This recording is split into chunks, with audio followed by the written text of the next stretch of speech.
What if you didn't have to feel insecure or like an imposter ever again? In today's episode, you're going to learn how to live out the third C in the 5-part series I kicked off earlier this year called The 5 C's of a Creating Maven, which is all about the characteristics you need so that you can make your unique contribution and get paid to be you. Today is about what it takes to move through your life with authentic confidence. Hey, Creating Maven. I'm Joy Spencer, your Reframe specialist, with one important message. Your real work, it's not your job or your career. Your real work is what you create. And what you create is what sets you apart and makes you incomparable. It's your legacy. I'm here to show you a whole new way of working so you can create with your gifts, make a unique contribution, and finally get paid to be yourself. This is Reframe to Create. Okay, so you know what one of my new pet peeves is? It's all this talk about imposter syndrome and its mass diagnosis. I find it annoying that there's this declaration that it's just this normal virus that's out there that's gonna come for every single professional at some point, or it's just to be expected if you're pushing hard and trying new things. But what if I told you that that's all nonsense? These imposter syndrome and insecure feelings aren't some inevitable thing that pop up in you because you're, just out here trying to be your best, or you have a problem with perfectionism and are too hard on yourself. I know that's what they tell you, but I'm here to challenge that notion. There's actually something very nefarious going on with our insecure feelings at work. And the villain in the story, honey, I hate to break it to you, it's not a toxic environment. It's not even challenging situations. It's you. Get ready. It's about to be on. I'm about to call you out. I'm going to tell you 2 stories of 2 different versions of yourself. When I'm done, I want you to reflect on them and ask yourself, which one of these 2 versions am I right now? Then ask yourself, which one do I want to be going forward? Ready? Version 1. It's the day of your big talk, and you've been practicing for months for this moment. You're feeling good. You're so excited to share because you know what you're about to tell this audience is something that they really are in desperate need to hear. You're about to share an idea that is going to rock their world, shake it up and turn it upside down for the better. You cannot wait. You're backstage and making your way to the front of the stage when you turn a corner and run into a witch. Yeah, go with me here. It's a modern fairy tale. She's standing by the stage in her black gown and black hat and broomstick. Typical, right? She turns to you and says, "Hello, my pretty. What do we have here today?" Yeah, she's related to the witch from Wizard of Oz. Forgetting all your home training to not talk to witches, you go ahead and answer her. "Well, Miss Witch, I'm about to go on stage to give this speech to this audience. They came a long way to hear what I have to say, so I can't dilly-dally and chat. Excuse me, I have to go." And you try to sidestep her, but no luck. She puffs out her chest, steps directly in your path, and blocks you with her broom. "Not so fast, my pretty." Even if you're a dude, she's calling you pretty, so don't worry about it. "I've got a couple questions for you." You sigh, oh boy. "I know right now you're really getting ready to give this amazing speech that you see as a gift you're offering, but there's so much you haven't thought about, like, do these people even like you? And your outfit, I don't know about it, honey. It's not what the kids are wearing these days. And your hair, it's sticking up a little bit. And your voice. You remember that friend from middle school who said once that your voice was a little annoying? Well, you're about to unleash that voice on all these people. Do you really, really, really want to do that to them?" Wow, you think, okay. I mean, wow, Miss Witch, you're right. I didn't think about all these things. Well, what do I do now? I'm about to go out on the stage. "I'm glad you asked, my pretty. That's why I'm here to help you. You have to take this potion I have to cast a spell on the crowd, a spell that will take away all their thoughts so that you can make them think what you want them to think, so that you can make them think good things about you. But remember, they'll never be able to get their thoughts back. You will always be able to make them think about you what you want them to think." You wonder, can you? should you really do this? I mean, that's people's free will to think what they want, isn't it? Should you really take that away? But you're so nervous now and you want this speech to go well so badly. You really, really, really do want the people to like you, and you want them to be able to receive the good things that you want to give them. So you say, okay, I'll do it. I'll take the potion. Excellent choice, my pretty. Okay. That's the end of version 1 of the story. Version 2.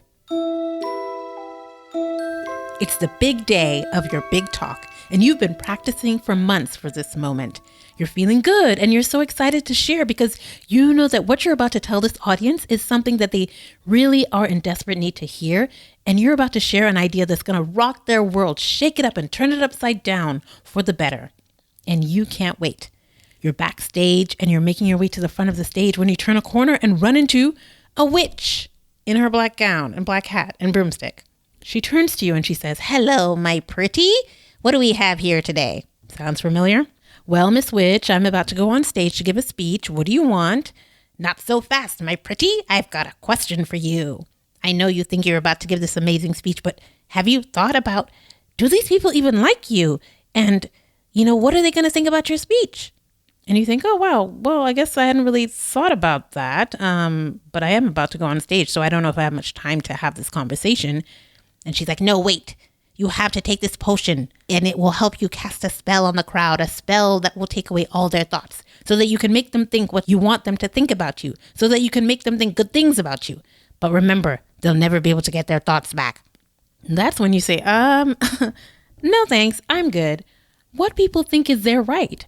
I can't, and I don't have the right to control that anyway. What I do know is what I think, and I think I've got something good to give, and I plan to go out and give it. So, excuse me.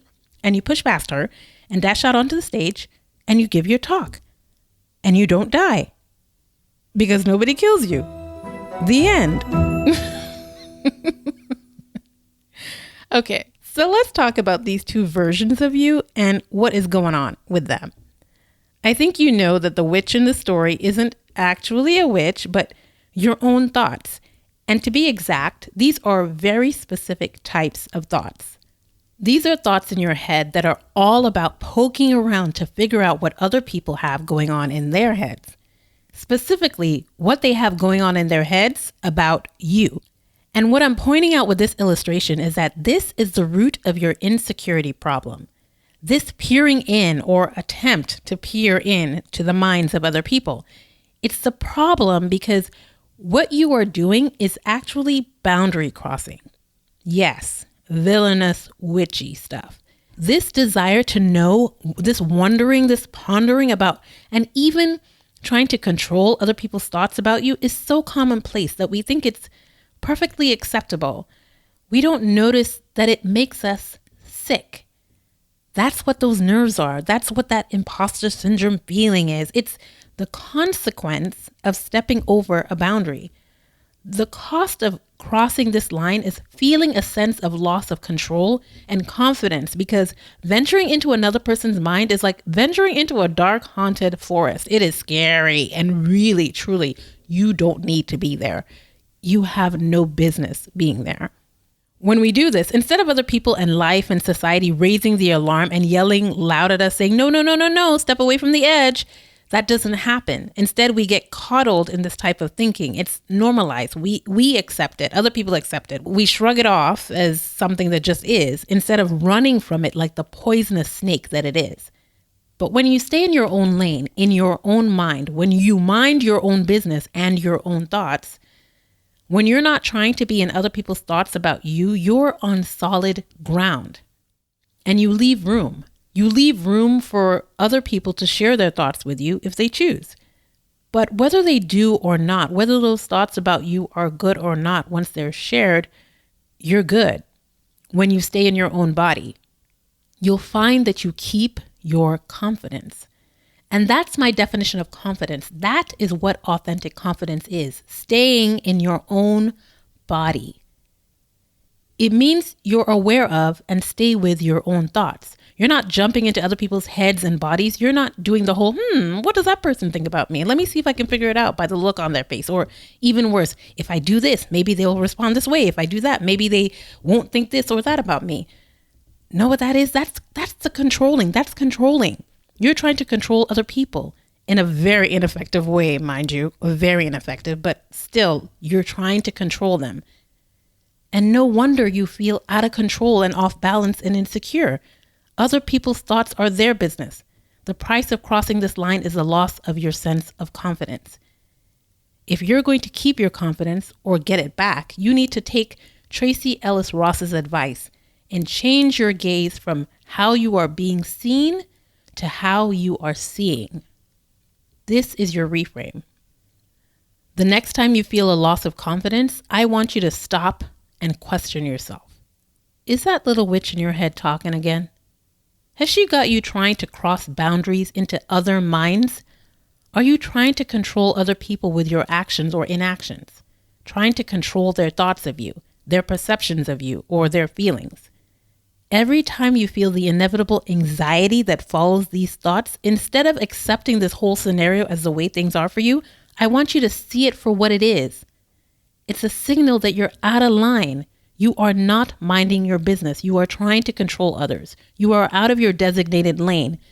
And when you're doing that, it's right that you feel insecure. It's right that you feel like you're in a hospital gown with your booty hanging out in the wind. Yes, you should feel that way because you are out of line. Don't accept or tolerate this mentally sloppy behavior from yourself anymore. Get back in your body. At the start of this episode, I asked you, what if you didn't have to feel insecure or like an imposter ever again? And I want you to really take this question to heart, especially now that I've given you this reframe on confidence being what you get when you stay in your own body, and the loss of confidence as a signal that you've crossed a boundary and are out of line trying to control other people's thoughts. Ask yourself which version of the two versions of you I shared you've been leaning towards. How has it made you feel? Which version will you choose to be going forward? In episode 25, I talked about the story of the tortoise and the hare and how much I loved it because of what it teaches us about commitment. And commitment was the first C of the series that I shared. Well, that's not the only lesson that timeless fable has to offer. In fact, in the race, the tortoise had one major advantage over the hare. He wasn't tripping up by comparing himself to the hare. Staying focused and in his own lane was how he wasn't comparing himself, which is the second C of the series. And obviously, that ability to not compare himself, to stay in his own lane and in his own head and in his own race, gave him the confidence to even be in the race with a hare in the first place. Can you imagine what that takes? Well, after today's episode, you should be able to imagine it. You should know that like the tortoise, not comparing yourself and also not trying to tinker into the minds of others around you will give you the confidence to be in places and races that the world may be shocked that you show up for. But you won't be shocked because you'll be minding your own business, getting on with your own thing, and keeping your sense of confidence. The third C of a creating Maven. What I love about confidence is that it frees you up to act with courage. And courage is the fourth C of a creating Maven and what I'll be talking about in the next episode. Are you enjoying this series? If so, then do me a favor. Write a review for Reframe to Create on Apple Podcast and share what you're loving about it and what you're getting out of it. It'll help others get in on the goodness we're sharing and enjoying on our journey together. See you soon, Creating Maven. Until then, remember to always ask yourself, what will I create?